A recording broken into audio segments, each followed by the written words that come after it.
Hello बच्चों, स्वागत है आप सभी का मैथ्स मौसम में।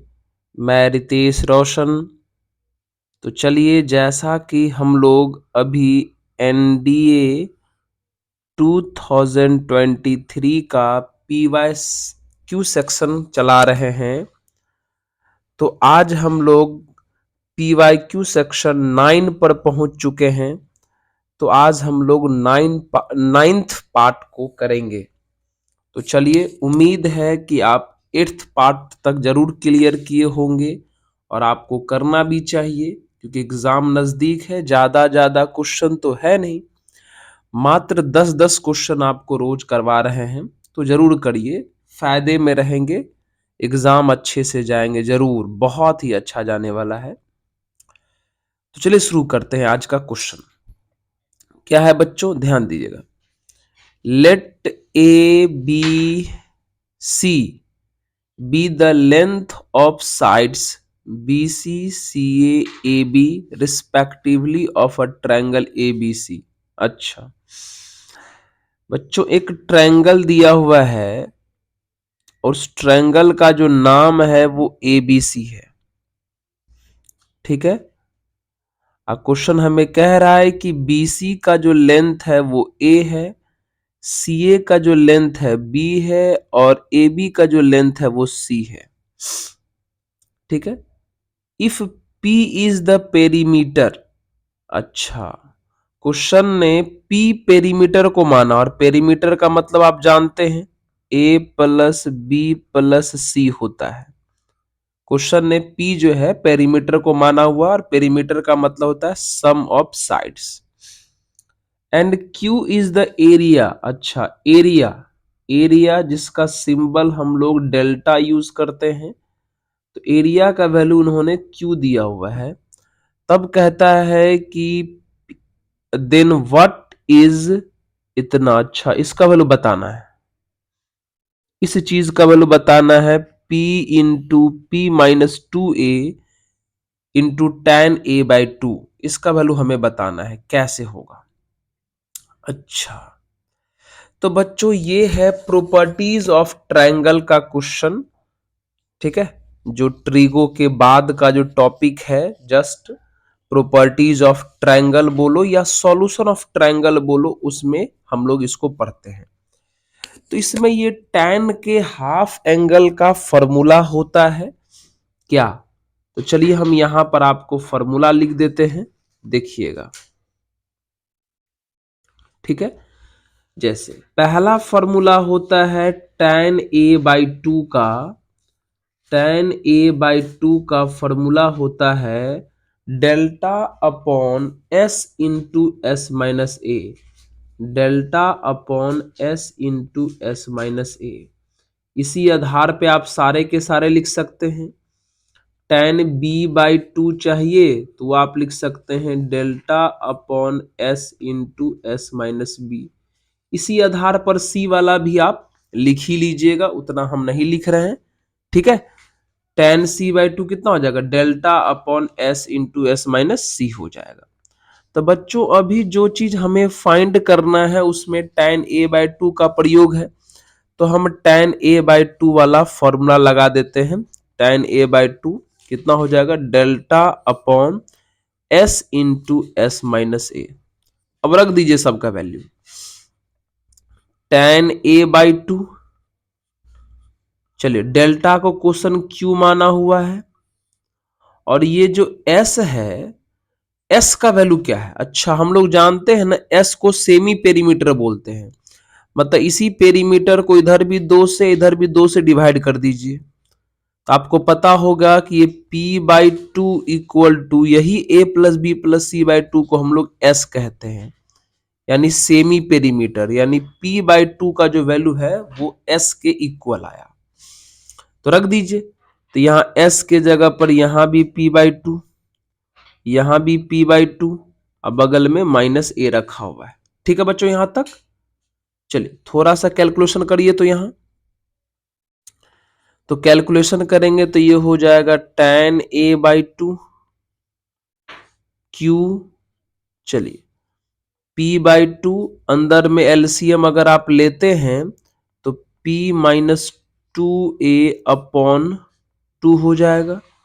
ये सॉल्व होके आ जाएगा q upon p into p minus 2a divided by 4 divided by 4।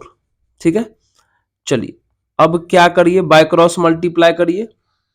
4 को पहले ऊपर पहुंचा देते हैं, 4 को ऊपर पहुंचाएंगे तो ये 4q और नीचे में p into P minus 2a हो जाएगा, है ना। बाय क्रॉस मल्टीप्लाई करिए बच्चों, यानी कितना हो जाएगा, ये हो जाएगा tan a by 2 into P into P minus bracket नहीं,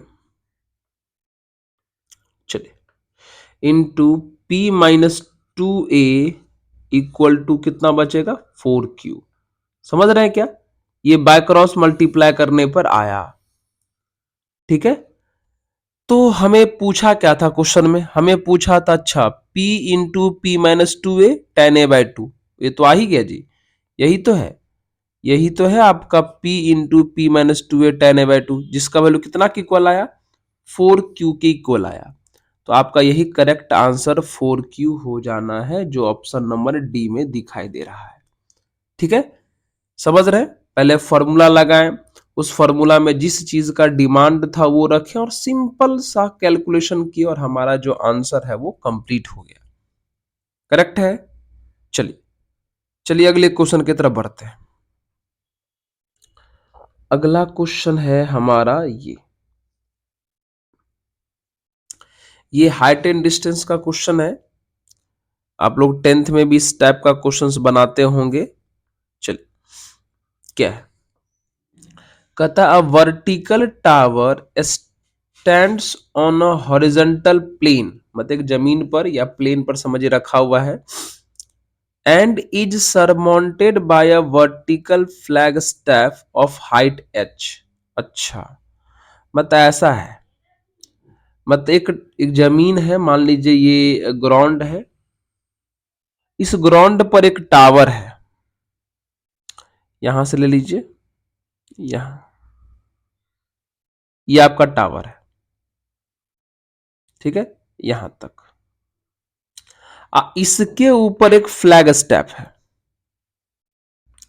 चलिए यहां से यहां तक ले लेते हैं, ये वाला, ये, और ये जो फ्लैग स्टैप है इसका हाइट जो है h दिया हुआ है, इतना तो क्वेश्चन आपको दिया हुआ है।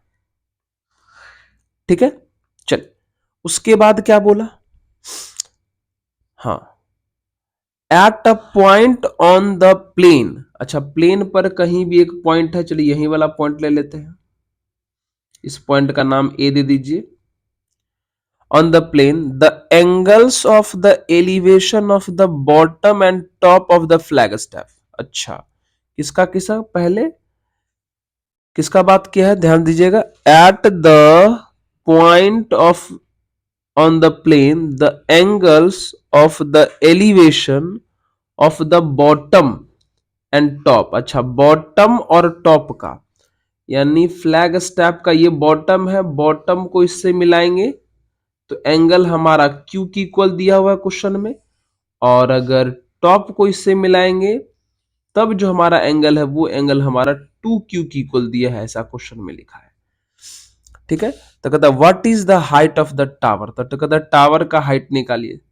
तो बच्चों आपका टावर कौन है, यही तो है, ये टावर है आपका BC, ये है आपका टावर। ठीक है, यही टावर है, इसी का हाइट हमें निकालना है। तो ये तो सिंपल ट्रीगो है, हाइट एंड डिस्टेंस का क्वेश्चन बनाना बड़ा आसान होता है। यहां दो एंगल दिया है, दोनों एंगल को यूज करिए, सवाल बन जाएगा। ठीक है, चलिए सबसे पहले हम इन ट्रायंगल CBA की बात कर लेते हैं। CBA दिखा दिया आपको क्या, ये वाला दिखे दे दीजिए, CBA ये वाला, इसमें हमारा कौन सा एंगल आ जाएगा, Q एंगल आ जाएगा। तो क्या हम tan Q समझिए tan थीटा की तरह है, परपेंडिकुलर बाय बेस लिख सकते हैं, यानी CB बाय AB लिख सकते हैं। बिल्कुल लिख सकते हैं। ठीक है, चलिए यहां से अगर हम बाय क्रॉस मल्टीप्लाई कर लें तो क्या लगता है, ए बी का जो वैल्यू है हमारा C B upon tan Q हो जाएगा, है ना। बहुत अगर मन रहने दीजिए, नहीं तो कॉट भी बना सकते थे, रहने दीजिए। चलिए अब दूसरा ट्रायंगल का यूज कर लीजिए। एक और ट्रायंगल है, इन ट्रायंगल डी बी ए, बड़ा वाला जो ट्रायंगल है डी, ऊपर से देखिए डी बी ए, ये वाला, इसमें कौन सा एंगल आता है, इसमें तो टू क्यू आएगा। तो tan two Q equal to कितना लिख सकते हैं हम लोग, परपेंडिकुलर यानी डी बी, बेस यानी ए बी, हो गया। चलिए डीबी, डीबी को चाहे तो हम लोग एच प्लस सी बी लिख सकते हैं, और ए बी का वैल्यू बच्चों यहां से रख दीजिए, कितना, यहां से रख देंगे तो C B by tan Q हो जाएगा, C B by tan Q हो जाएगा। ओके, तो चलिए कितना हो जाएगा, ये हो जाएगा हमारा टेन टू क्यू, ये टेन क्यू ऊपर जाएगा तो H plus C B into tan Q और अपॉन सी बी, यही हो गया। सॉल्व कर लें क्या, हम जानते हैं कि टेन क्यू का यानी टेन टू थीटा का डबल एंगल फॉर्मूला कितना होता है, two tan Q upon one minus ten square Q. ठीक है, ऊपर में H plus C B into tan Q. हम कैलकुलेशन कर रहे हैं, आप चाहें तो कैलकुलेशन मेरे से स्पीड भी करते हैं, करिएगा ही जरूर। चलिए बैक्रॉस मल्टीप्लाई करिए, तो बैक्रॉस मल्टीप्लाई करिएगा तो कितना हो जाएगा, two C B equal to क्या, one minus ten square Q into H plus one minus ten square Q into C B, ये आ जाएगा। सी बी वाले को एक तरफ कर लीजिए, है ना, ये वाला जो है ना सी बी, इसको इधर लाइए तो एलएचएस में, एलएचएस में ला करके अगर हम सी बी कॉमन कर लें तो सी बी कॉमन कर ले तो कितना हो जाएगा, two minus one plus tan square Q हो जाएगा, है ना। वो आरएचएस वाला पार्ट माइनस में होगा ना, तो हमने डायरेक्ट माइनस से मल्टीप्लाई भी कर दिया। ये one minus ten square Q into में एच लिखा हुआ है, इसको अगर आप बच्चों सॉल्व करते हैं तो सी बी इंटू कितना हो जाएगा, ये one plus tan square Q हो जाएगा। आइए इधर जा करके one minus ten square Q अभी रहने देते हैं। चलिए ये मल्टीप्लाई में चला गया डिवाइड में, तो हम लोग सी बी बराबर क्या बोल सकते हैं, one minus ten square Q upon one plus tan square Q into H. अब आप सबको पता होगा कि ये कॉस का डबल एंगल है, one minus ten square theta upon one plus tan square theta, cos two theta होता है, मतलब कॉस टू क्यू। अब बाहर में हमारा एच मल्टीप्लाई में है, यानी हमारा वैल्यू आ गया H into cos two Q. देख लीजिए तो कौन सा ऑप्शन है, H into cos two Q, option number C. समझ गए, ये हाइट एंड डिस्टेंस का ही क्वेश्चन है, एकदम टेंथ के आधार पर, है ना। सिंपल है, बस थोड़ा सा कैलकुलेशन था तो हमने उसको कैलकुलेशन को किया। आप देख लीजिए, वीडियो को पॉज करके समझ लीजिएगा। ठीक है, चलिए यहां देख लीजिए, इस जगह को भी देख लीजिए, सही हो गया। चलिए अगले क्वेश्चन की तरफ बढ़ते हैं। नेक्स्ट क्वेश्चन है हमारा ये, व्हाट इज द लिमिट, अच्छा इसका वैल्यू निकालना है, तो चलिए शुरू करते हैं। कैसे होगा, आइए हमें चाहिए limit x tends to zero X cube into cosec X का होल स्क्वायर। चलिए ध्यान दीजिएगा, limit x tends to zero, अच्छा, ये जो हमारा एक्स क्यूब है इसको हम चाहें तो एक्स इंटू एक्स स्क्वायर लिख सकते हैं, बिल्कुल लिख सकते हैं। और ये जब बगल में कोसेक स्क्वायर दिखाई दे रहा है, क्या हम इसको चाहें तो 1/sin स्क्वायर लिख सकते हैं? लिख ही सकते हैं क्योंकि कोसेक का रेसिप्रोकल होता है साइन। ठीक है, इससे क्या हुआ, गौर से देखिए, limit X tends to zero, X into ये बगल वाला जो एक्स स्क्वायर साइन स्क्वायर है इसको हम लोग एक्स बाई साइन एक्स का होल स्क्वायर लिख सकते हैं। हाँ, अब क्या हुआ, अब हमें याद आया लिमिट का फॉर्मूला। लिमिट का फॉर्मूला होता है कि अगर साइन एक्स बाय एक्स रहे लेकिन फॉर्म 0/0 रहे तो आंसर 1 लिखते हैं, ये भी होता है। और अगर हम इसी को उल्टा करके सोचते तो वो भी सही था, इसी को उल्टा करके सोचते एक्स बाई साइन एक्स, वो भी सही ही हो जाएगा, है ना। चलिए, तो इसका मतलब ये हुआ कि ये जो पोर्शन है इसका वैल्यू 1 आएगा, तो 1 स्क्वायर इंटू एक्स, सिर्फ क्या बच जाएगा, एक्स बचेगा। और एक्स का वैल्यू अब पुट कर दीजिए 0, तो फाइनल आंसर कितना आ जाएगा, 0। यानी इस लिमिट का जो आंसर आया, सिंपल सा क्वेश्चन था, 0 आंसर आ गया। समझ रहे हो? ठीक है, चलिए अगले क्वेश्चन की तरफ बढ़ते हैं। अगला क्वेश्चन है ये, पढ़ लीजिए एक बार। कहता है consider the following in respect of the function F of X equal to 10⁻x। अच्छा, इस फंक्शन के बारे में सोचना है और बताना है कि नीचे लिखा हुआ जो स्टेटमेंट है वो कौन कौन ट्रू है। पहला में लिखा हुआ इसका डोमेन जो है वो -∞ से +∞ तक होगा, तो चेक कर लेते हैं। आइए आइए, चलिए 10⁻x। बच्चों इसका डोमेन पता करना है। ऐसे हम अपने कोचिंग में भी या आप लोग अपने कोचिंग में भी पढ़े होंगे, जरूर पढ़े होंगे कि डोमेन निकालने के लिए सर लोग पढ़ाते हैं डोमेन टिप्स। डोमेन टिप्स मतलब डोमेन का रूल, जिसमें डिनोमिनेटर का रूल आता है जो इसमें नहीं है, इवेन रूट आता है जो भी नहीं है, ऑड रूट वो भी नहीं है, इनवर्स ट्रिगो वो भी नहीं है, लॉग वो भी नहीं है, ट्रिगो वो भी नहीं है। मतलब डोमेन टिप्स के जितने भी रूल लगते हैं वो इसमें से इस फंक्शन में कुछ भी नहीं है। और जब डोमेन टिप्स का कोई भी रूल ना लगे तो उस तरह के फंक्शन का डोमेन डायरेक्ट आप याद रख लीजिएगा -∞ से +∞ तक होता ही है। डोमेन टिप्स का रूल होता है बच्चों, डिनोमिनेटर रहेगा तब लगाते हैं क्योंकि जानते हैं कि डिनोमिनेटर का वैल्यू 0 नहीं होना चाहिए। लॉग का रूल अलग होता है, इनवर्स ट्रिगो का रूल अलग होता है, ट्रिगो का रूल अलग होता है, इवन रूट का रूल अलग होता है। लेकिन ऐसा इसमें कुछ नहीं था, यानी इसका मतलब ये क्वेश्चन आजाद है और डोमेन हमारा -∞ से +∞ तक हो जाएगा।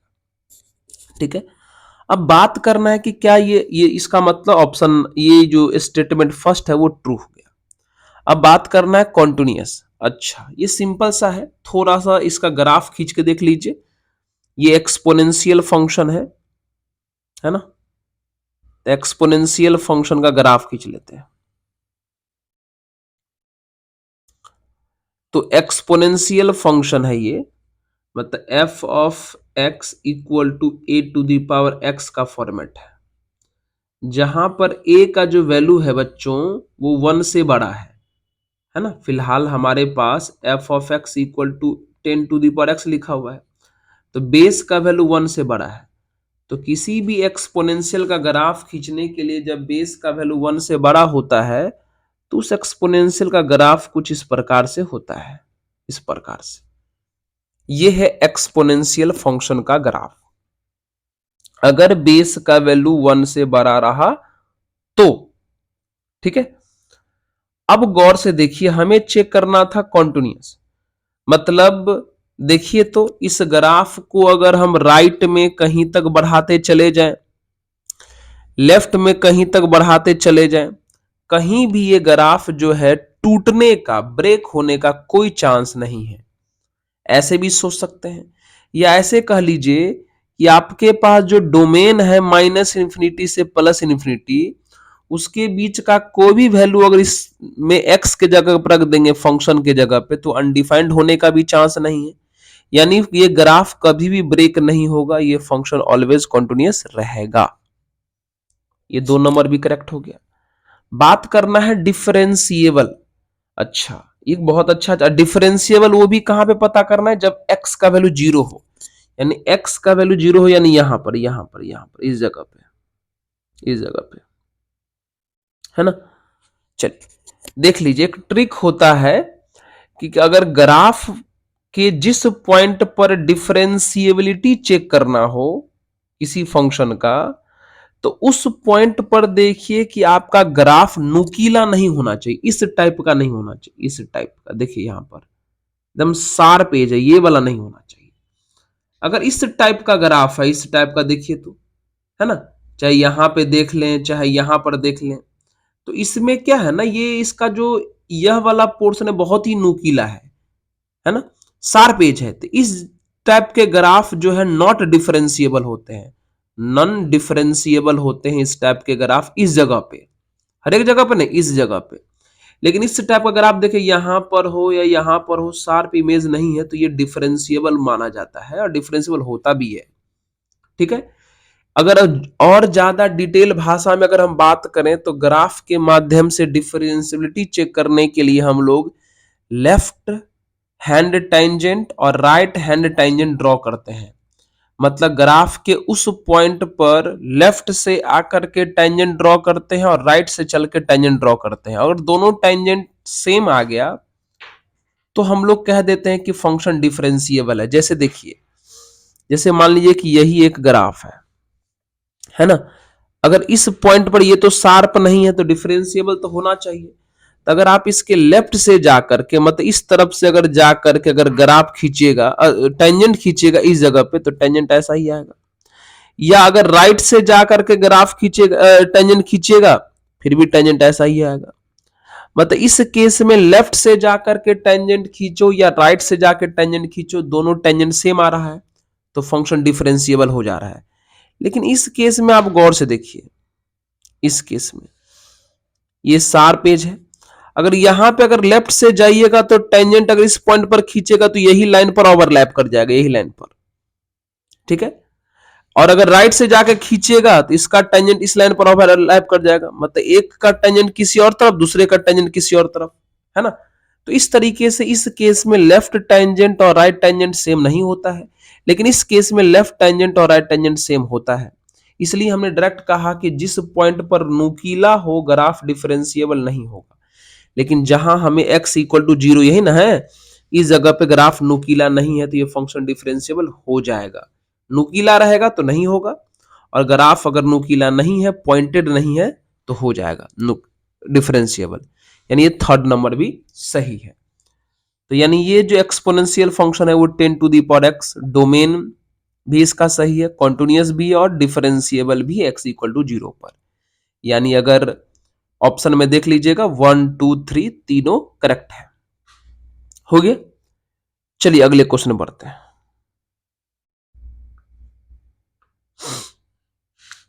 ये एक फंक्शन दिया हुआ है अलग अलग कंडीशन पर, 0 से 2 के लिए 1 प्लस एक्स बाई 2 के दिया हुआ है, और 2 से 4 के लिए के एक्स दिया हुआ है, और कह रहा है कि ये जो लिमिट है ये वाला, इसका वैल्यू एग्जिस्ट कर रहा है, तो के का वैल्यू फाइंड करिए।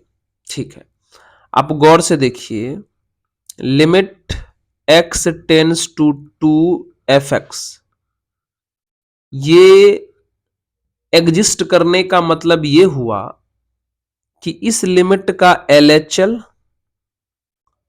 और RHL सेम होना। क्योंकि जिस लिमिट को एग्जिस्ट होने की बात कर रहा है वो 2 साइडेड लिमिट है।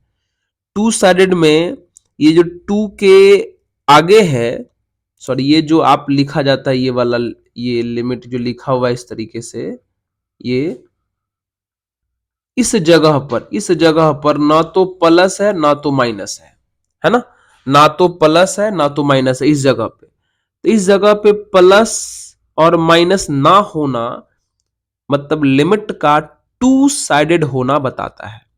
और कोई भी टू साइडेड का लिमिट एग्जिस्ट तब करता है जब उसका LHL और RHL क्या हो, सेम हो।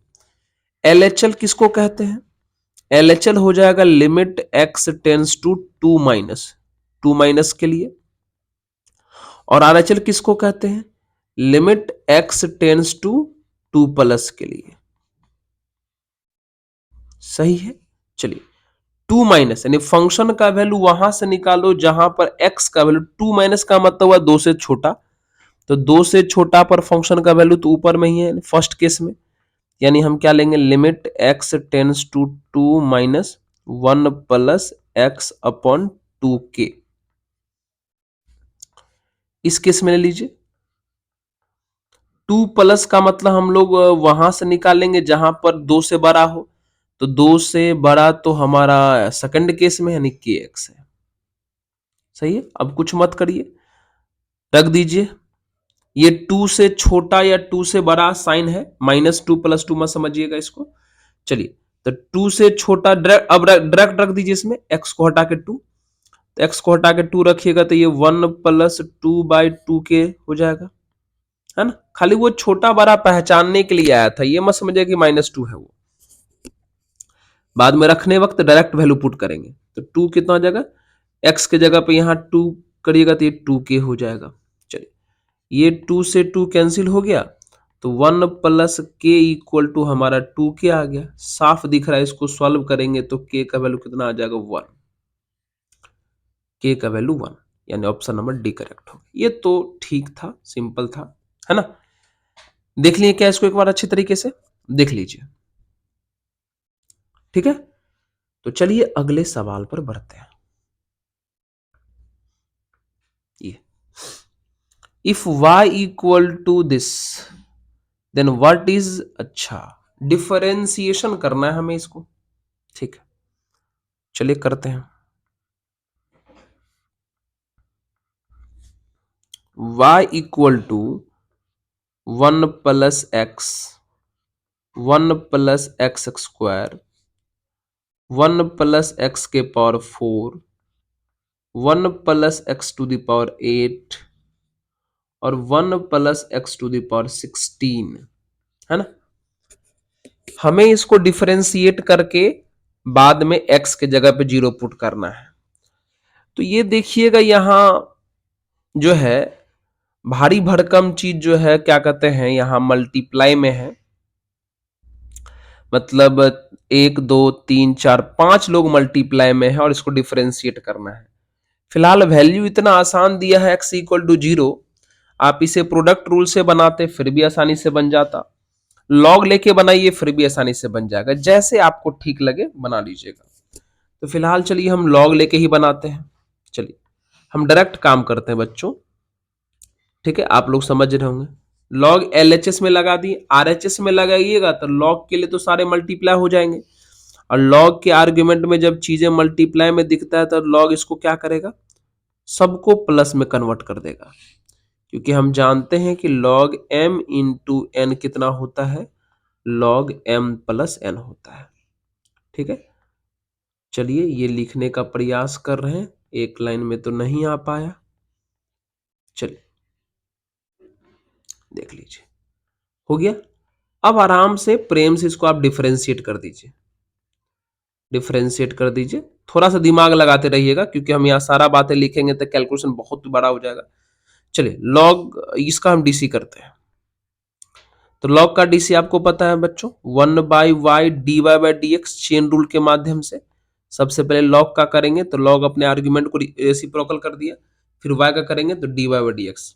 अब इधर भी करिए, इस पोर्शन का करेंगे तो one by one plus X, फिर आर्ग्यूमेंट में जाएंगे तो वन का हो जाएगा जीरो, एक्स का हो जाएगा वन, लिख के क्या करेंगे, फिर उधर आइए, इस तरफ अगर लॉग का करते हैं तो one by one plus X square, argument में जाएंगे तो 2x हो जाएगा, इस तरफ करते हैं तो 1/1 प्लस एक्स के पावर 4, आर्ग्यूमेंट का करेंगे तो 4x क्यूब हो जाएगा, इस तरफ जाएंगे तो 1/1 प्लस एक्स के पावर 8, ये हो जाएगा कितना 8 इंटू एक्स के पावर 7।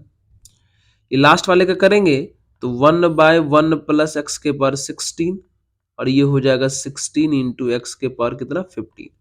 चलिए अब आराम आराम से वैल्यू पुट कर दीजिए। आप गौर से ध्यान दीजिएगा, ध्यान एकदम अच्छे तरीके से ध्यान दीजिएगा।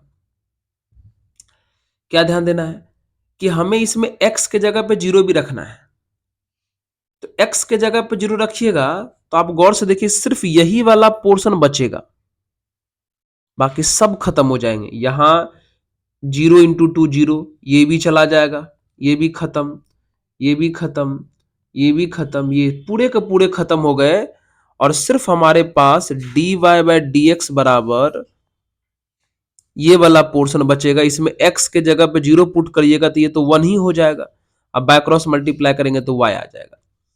कहोगे सर अभी तक y में नहीं पुट किए, अब भाई वहां भी पुट करेंगे, यही आपका y है, यही आपका y है, ये है ना। अगर इसमें भी आपको पुट करना है ना, तो इसमें भी अगर आप x के जगह पे, क्योंकि देखिए यहां पर जो वैल्यू आया dy बाय डी एक्स का वो y की इक्वल आया, अब y आपका यहां है, दोबारा हम नहीं लिख रहे हैं, यहां पर आपका y है ऊपर में, इसी में भी रख दीजिए x के जगह पे 0, इसमें भी रखिएगा x के जगह पे 0, तो यहां से 1 आएगा, यहां से भी 1, यहां से भी 1, यहां से भी 1, यहां से भी 1 और सारे हैं मल्टीप्लाई में तो हो जाएंगे 1, यानी फाइनल आंसर हो गए dy बाय डी एक्स से कितने 1।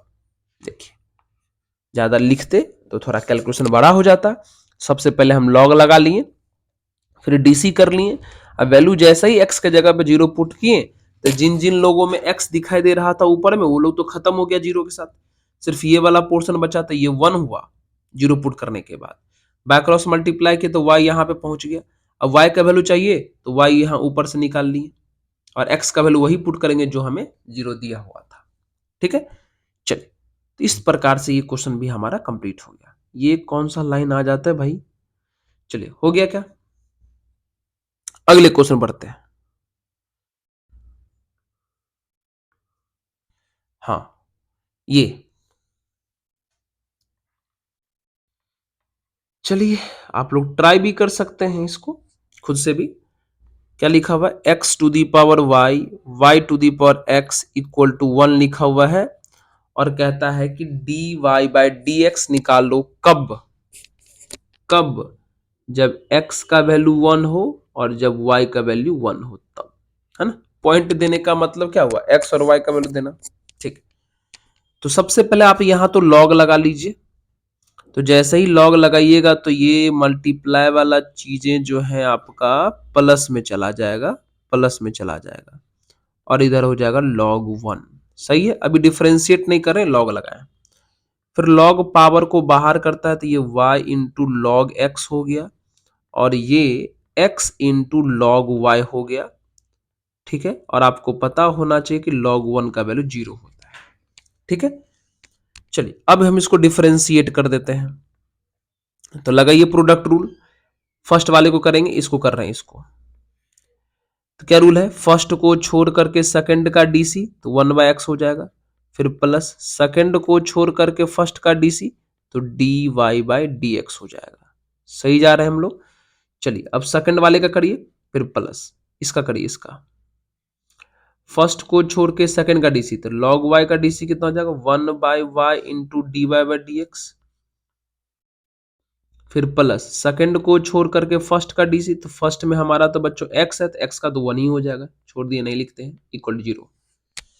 अब क्या करो, जहां जहां x है क्वेश्चन में बोला है वो पुट कर दो, जहां जहां x है वहां वहां 1 पुट करो, जहां जहां y भी है वहां वहां भी 1 पुट करो, पुट करते जाइए। तो यहां इस पहला स्टेप में पुट करिएगा तो ये तो 1 हो जाएगा, इस स्टेप में x के जगह पे 1 पुट करेगा तो log 1 इन कितना हो जाएगा 0, log 1 कितना हो जाएगा 0, तो 0 इंटू dy/dx बचेगा इस केस में। फिर यहां पुट करिएगा 1 तो ये x के जगह पे 1, y के जगह पे 1 तो ये dy/dx बचेगा। ध्यान दीजिएगा हम इनविजिबल है ना, दिखाई नहीं दे रहा है, तो थोड़ा मेरी बातों पर ध्यान दीजिएगा कि यहाँ का मतलब क्या हुआ। ठीक है, फिर लास्ट वाले में पुट करिएगा x के जगह y के जगह पे 1 तो फिर से log 1 वो भी कितना हो जाएगा आपका 0 इक्वल टू 0। तो बचा कितना फाइनली, ये तो 0 ही हो गया, मतलब फाइनली हमको बचा dy by D X equal to -1। dy by D X equal to -1, option number A correct हो गया क्या? एकदम सही है। कैलकुलेशन में कहीं कोई समस्या? सर खुद चेक करो, खुद की गलती खुद से चेक करनी चाहिए। ऐसी कोई गलती है नहीं, बस हमें ऐसे चेक कर लेना है ना। चलिए आगे बढ़े, अगले सवाल पर बढ़ते हैं। ये रहा हमारा। चलिए क्या है क्वेश्चन पर ध्यान दीजिएगा। क्वेश्चन में लिखा है कि x into Y equal to 225, where x y are natural number, what is the minimum value of x plus Y. अच्छा, x प्लस वाई का मिनिमम वैल्यू निकालना है, मतलब इसको मिनिमाइज करना है। ये मैक्सिमा मिनिमा का क्वेश्चन हुआ। चलिए इसको मिनिमाइज करना हम कुछ मान लेते हैं, चलिए s मान लेते हैं, है ना। इसी को मिनिमाइज करना है, तो कोई बात नहीं बच्चों।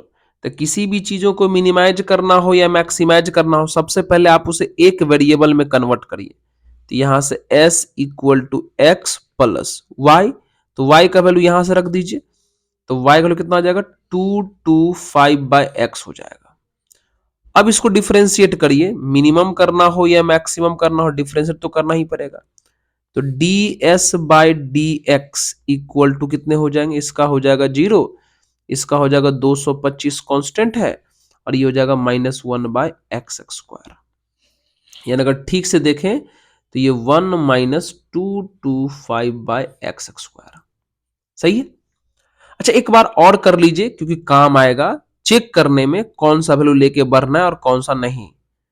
तो d2s/dx² कितने हो जाएंगे, चलिए इस 1 का तो हो जाएगा 0, चलिए -225 हो गया आपका कांस्टेंट, और 1/x² का हो जाएगा -2/x³, -2/x³, क्योंकि आप जानते हैं differentiation of 1/x⁴n, differentiation of 1/x⁴n जो होता है वो -n/x⁴n+1 के इक्वल होता है ना। कैसे, तो आप इसको लेके चल जाइए, x के ऊपर लेके चलिए तो x के पावर -n हो जाएगा, वहां से आप कंप्लीट हो जाएगा।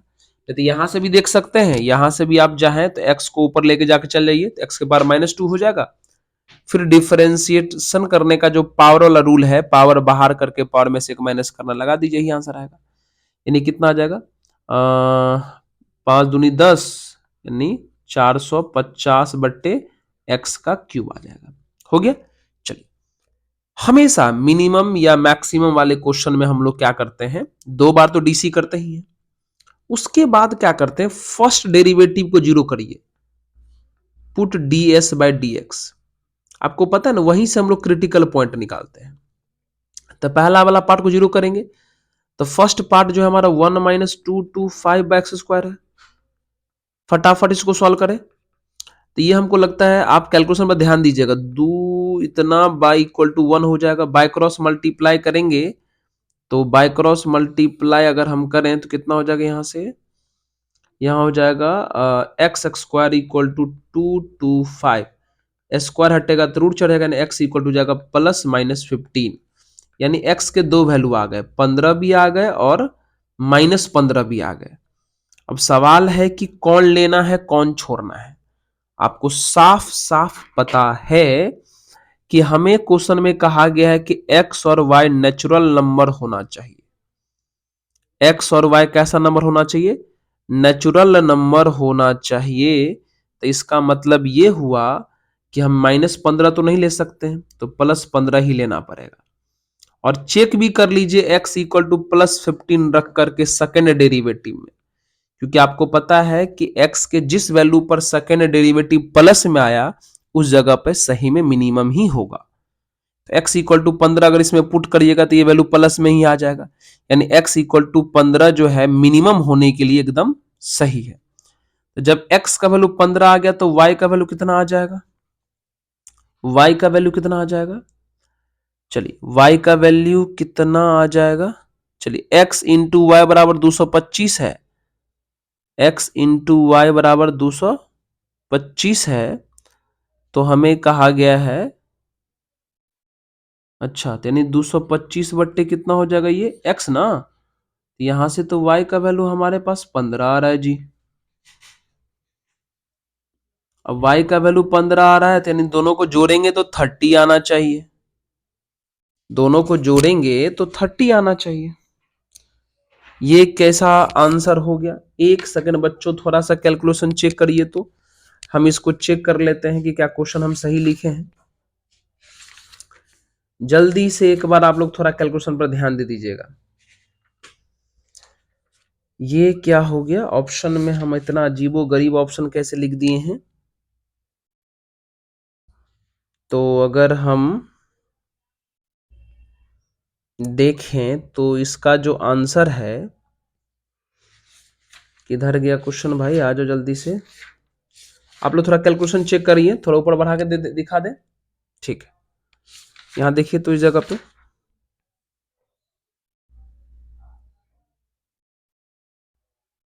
अच्छा सही है, सही है, सही है, चलिए सही है। जानते क्यों?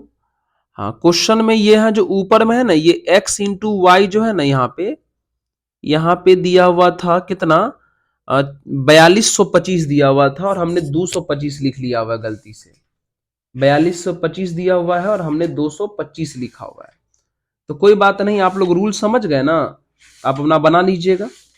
ठीक है, फिलहाल इस क्वेश्चन का जो आंसर होगा वो x प्लस वाई के लिए, इस क्वेश्चन का जो आंसर होगा x प्लस वाई, यानी x भी 15 y भी 15, तो कितना हो जाएगा 30। इस क्वेश्चन का आंसर फिलहाल 30 होगा। तो हम यहां पर थोड़ा इसको अगर सही कर लें, समझ रहे ना, ये 30 कर लेते हैं। ठीक है, 30 ही कर लेते हैं। ठीक है, तो ये इस प्रकार से ये तब सही हो जाएगा ये वाला। क्या समस्या था सर? समस्या ये है बच्चों कि हमने यहां जो,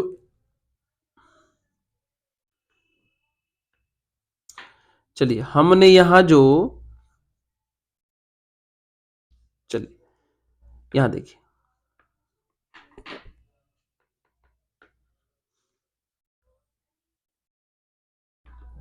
चलिए यहां देखिए, हमने यहां जो x इंटू वाई बराबर 225 जो लिख लिया था, वो क्वेश्चन में 4225 है, 4225 है। ठीक है, उसके आधार पर ये जो आंसर दिया हुआ था। कोई बात नहीं, आप लोग समझ गए रूल कैसे बनाया जाता है, इस क्वेश्चन को आराम से बना लीजिएगा। हाँ ठीक है, फिलहाल इस क्वेश्चन का आंसर जो है 30 आया, करेक्ट है। चलिए आगे बढ़ जाते हैं, अगले सवाल बढ़ जाते हैं।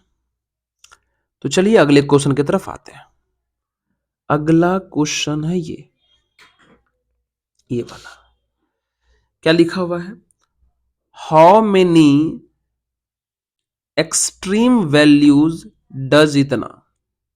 अच्छा, एक्सट्रीम वैल्यू का मतलब हुआ कि किस जगह पे ये मिनिमम और मैक्सिमम हो सकता है, वो वैल्यू बताना है।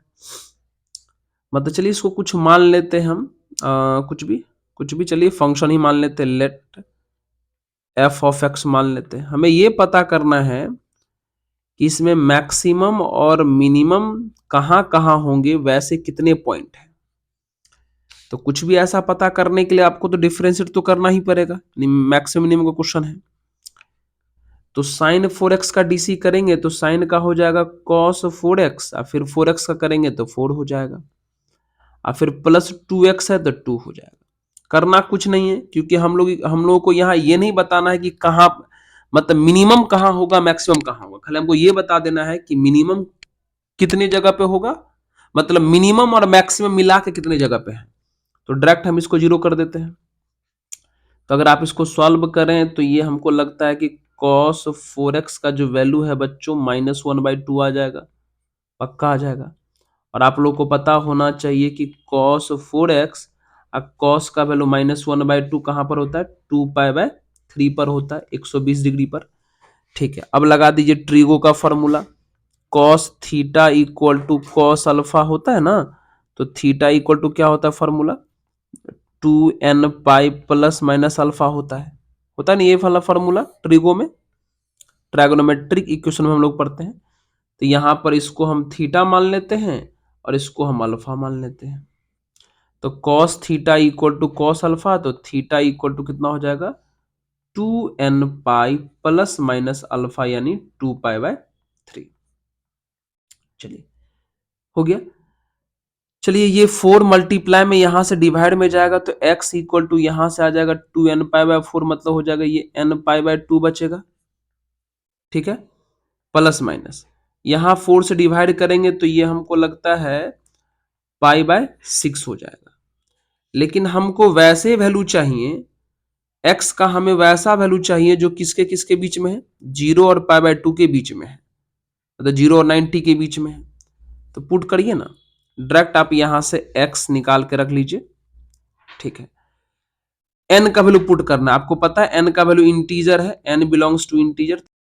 तो चलिए बच्चों, थोड़ा इस क्वेश्चन में हम लोग रुक गए थे, थोड़ा मेरे माइक का जो बैटरी है वो खत्म हो गया था। तो पहले इस क्वेश्चन को कंप्लीट कर लेते हैं। थोड़ा देर चार्ज करके लाए हैं इसको। चलिए, ये जो क्वेश्चन है वो आप समझ चुके हैं, यहां तक क्या कर सकते हैं देख लीजिए। आप डायरेक्ट इसमें n का जो वैल्यू है पुट कर दें, आपका आंसर आ जाएगा। ये तो फॉर्मूला पे था cos theta equal to cos alpha, तो theta equal to 2n pi plus minus alpha होता है। फिर 4 डिवाइड में चला गया, यहां से कहानी आया।